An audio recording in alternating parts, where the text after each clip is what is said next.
Good evening and welcome to the Business Day. I'm Herman Green. Contrary to the popularly held view that oil prices will continue to rise, Bank of Jamaica Governor Brian Winter says he expects prices to come down. Mr. Winter was speaking at the BOJ Quarterly Monetary Policy Report press conference this morning. Our current assessment is that oil prices will, in fact, or are likely to fall as geopolitical uncertainties wane and the impact of excess supplies prevails on the market.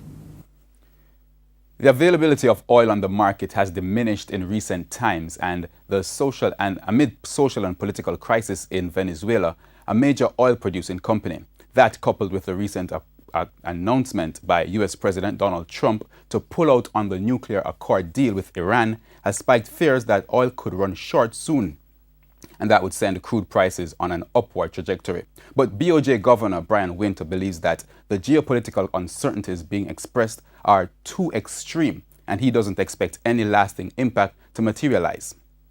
Nevertheless, Governor Winter admits that there is no way to predict with certainty how the price of oil will behave.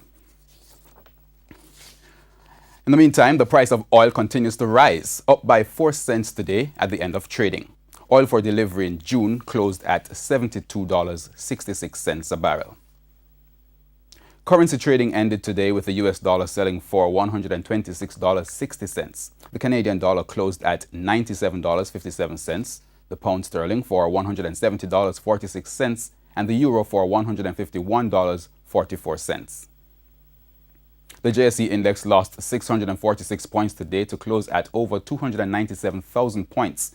The junior index gained 28 points. Among the winners today were Dolphin Cove, Paramount Trading, KLE Group, Productive Business Solutions, Kingston Wharves, Lasco Distributors, JMMB Group, and Jetcon Corporation. On the losing side were Pulse Investments, Key Insurance Company, 1834 Investments, Caribbean Flavors and Fragrances, Jamaican Teas, Supreme Ventures, and Radio Jamaica.